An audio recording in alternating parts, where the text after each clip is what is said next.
Hello, today I'm going to do my first review ever on YouTube on this Bauer 14x20 variable speed lathe. Full disclosure, Harbor Freight did not pay me. Harbor Freight did not give me this lathe. I paid for this lathe with my own money. I had the 10-inch Harbor Freight lathe before. I don't recommend that. That motor on that lathe gets very hot. This lathe runs absolutely cold. There's a project I'm turning on it right now. It's a very nice lathe, runs very smooth. I'll put some turning in this video also. The things I like about this lathe, like I said, it runs absolutely cold. The motor runs absolutely cold. The head's absolutely cold, makes no noise, runs perfectly smooth. Problems I've had with this lathe. I've had it for about 3 months. I've done several projects. This, that. I've done a lot of projects. I had to reroute the wiring under here for the RPM sensor. It gets in the way when you're trying to clear chips. Very easy to do. It's a simple reroute. There's a plug-in down inside here. You unplug it, reroute the wire, plug it back in. Use some zip ties to hold it up. It's perfect. It has a thing they don't tell you. It has an indexing head on it. It's around the back. I don't believe it's on any of the reviews or anything I've seen, but it is does have an indexing head. One other problem I had with this, I had to tear the tailstock apart. I believe they just put rust preventative on this machine. When they make it, they don't put proper lubrication inside on the threads on this. So after you've used it for a while, it gets a little gritty. Clean it out, put some good lubrication in there, and it'll be as good as new. Another feature I really like about this lathe is the locks. If you can see, they feel kind of spongy, but they're extremely secure. They're not going anywhere. I mean, that's a lot of force to get that to move. But if you really want to lock it down, you can move the whole lathe with this, and with little force. It's been a great lathe. I highly recommend it. I've been a woodworker for over 30 years, and this is a fine machine. I have no issues with it whatsoever.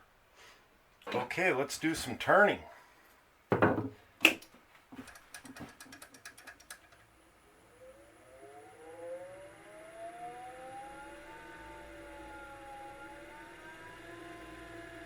That's at about 1100 RPM.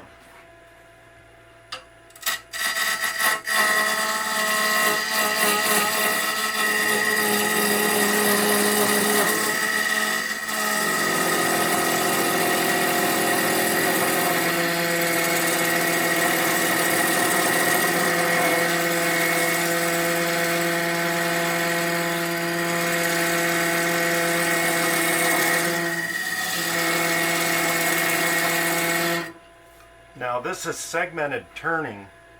It's not just a solid chunk of wood, so it makes a lot of racket because it's not round to begin with. It smooths out as you go.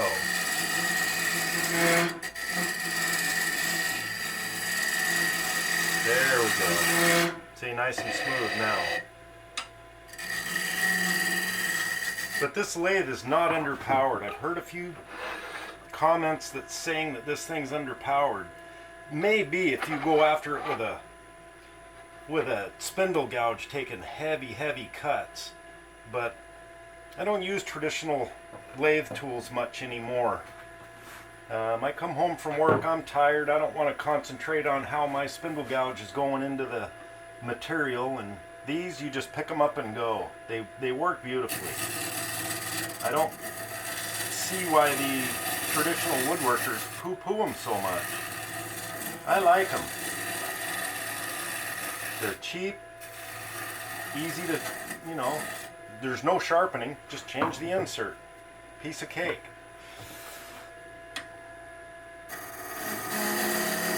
And same on the inside. You can see that all these flat spots makes a racket when you go in to start cutting them, but it smooths out. Same RPM, about 1100. But see, this lathe runs absolutely smooth.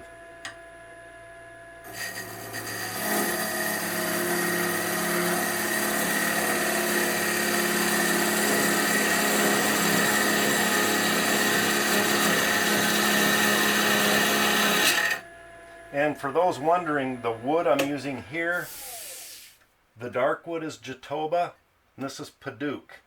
This stuff is really, really hard. Very hard on tools, but very beautiful wood. And very nice to turn. And maple turns really nice also.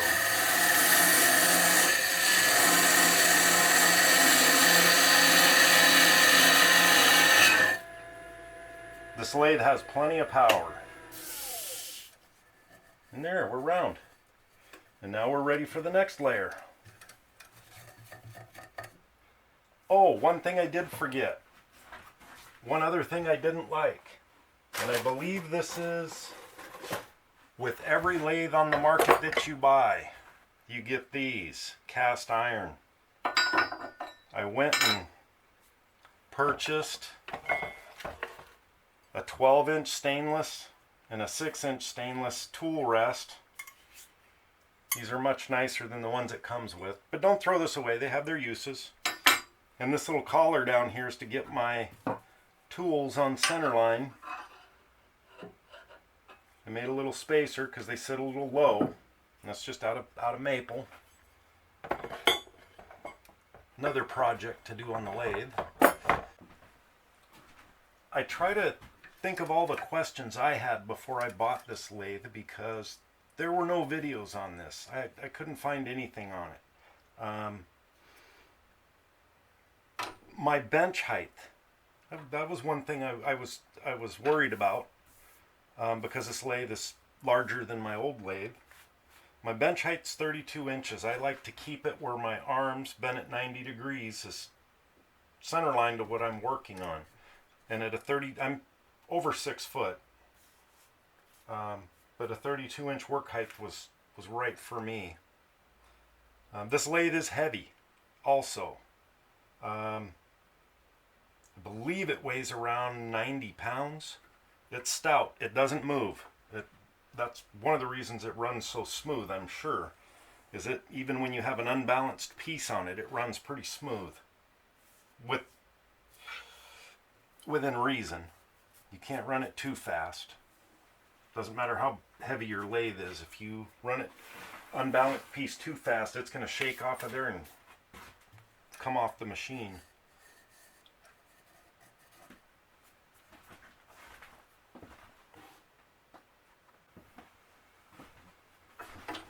And now we'll get the next layer of this vessel ready.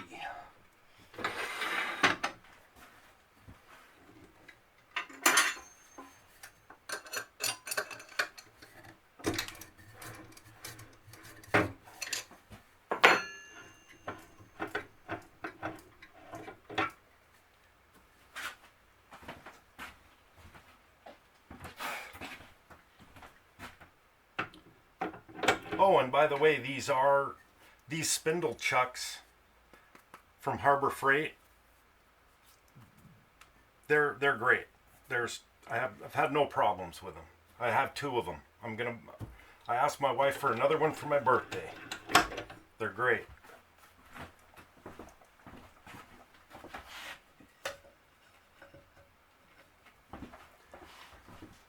And you may be wondering where I got this back plate from, because Harbor Freight doesn't sell it.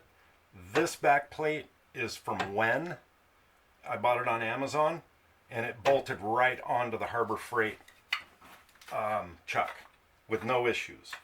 All of the, I believe all of the Wen are interchangeable.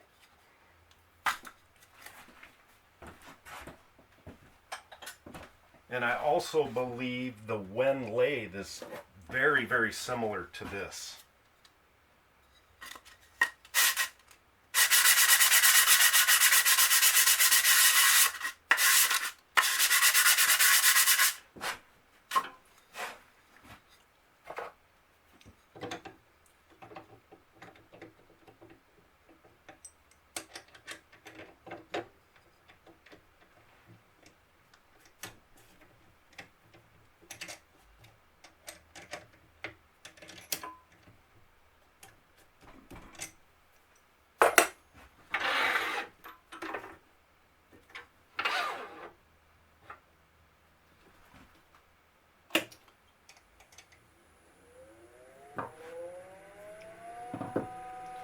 And this, with the back plate on the chuck, I don't like to go over about 1,000 RPM. This is about 800, which is fine.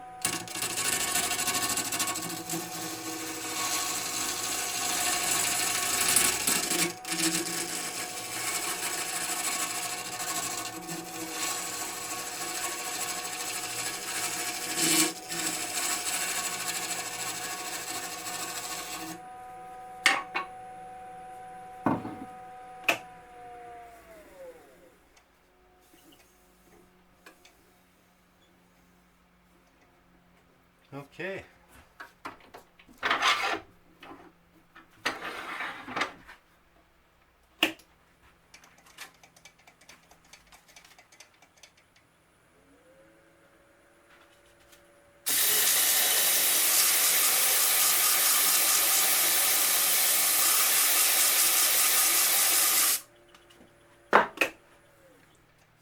And there we go.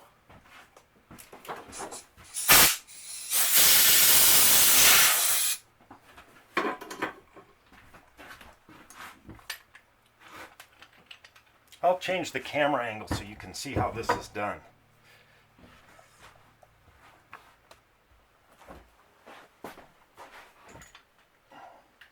Put the tailstock back on with a 1x8 adapter, bearing adapter.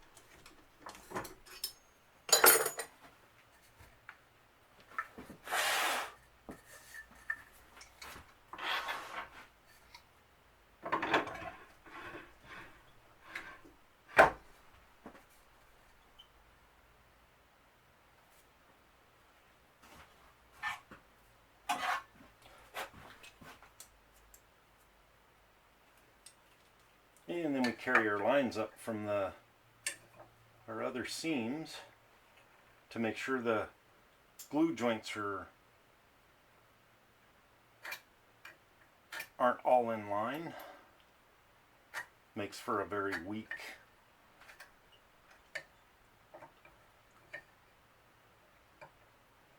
turning if all your glue joints are in line.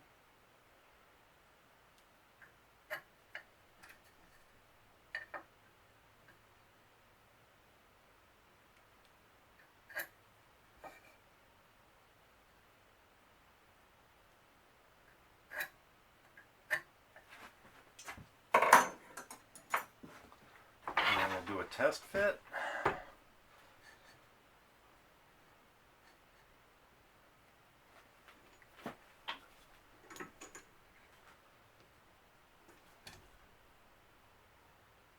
And that looks good. Put some glue on and then we'll wait.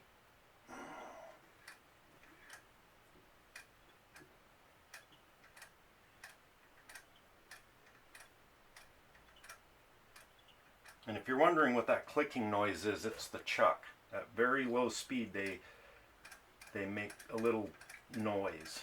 But I'm certain it's normal.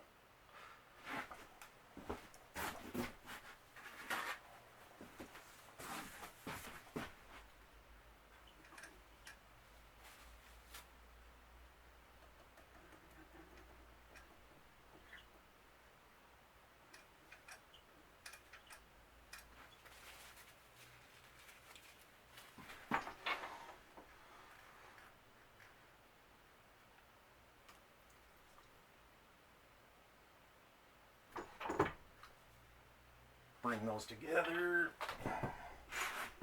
tighten her down a little bit, line everything up, give it a couple spins.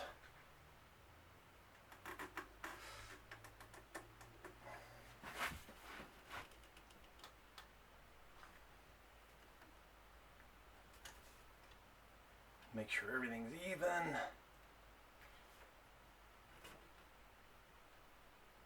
And that's it. Tighten it down. Wait an hour and we can do the next layer. And after about 5 minutes, I come back in and clean off the excess glue.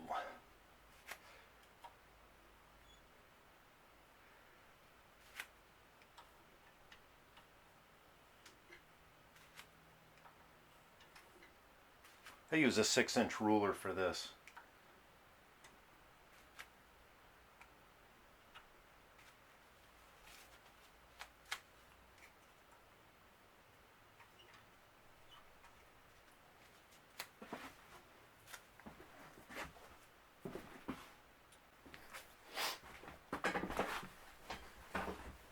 In closing, I'd like to say I'm very happy with this lathe. It does everything I need it to do for a home lathe. It's not underpowered, it runs smooth, it's been reliable. It's just a great machine, in my opinion.